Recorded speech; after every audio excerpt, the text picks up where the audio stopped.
Dalawang pirma pa ang kailangan sa partial committee report kaugnay sa flood control scandal para maipresenta ito sa plenaryo ng Senado ayon kay Senate Blue Ribbon Committee Chairman Senador Ping Lacson. Sa ngayon kasi, 7 senador pa lang ang nakapirma rito. Bukod kay Lacson, pumirma si Senate President Tito Soto at Senators Erwin Tulfo, Risa Hontiveros, Bam Aquino, Kiko Pangilinan at Raffy Tulfo. Kulang man ang pirmay ni Lahad ni Lacson ang nilalaman nito sa kanyang privilege speech na tinawag niyang Chairman's Progress Report. May 11 reklamong inirekomenda sa report para magkaroon ng preliminary investigation. Kabilang dyan ang plunder, graft, malversation, direct bribery, money laundering at iba pa.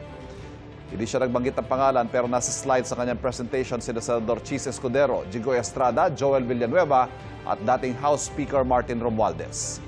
Hindi nagpa-interpellate o tumanggap ng katanungan si Lacson sa kanyang privilege speech. Sina Estrada at Villanueva hindi raw nababahala sa rekomendasyon ng partial committee report. Sinusubukan pa naman naming kunan ng pahayag sina Escudero at Romualdez. Our recommendations are, by design, recommendatory and conditioned on independent investigation. Kung mali ang aligasyon, the process clears them. Kung totoo, the process convicts. With due process and accountability, makukulong ang dapat makulong.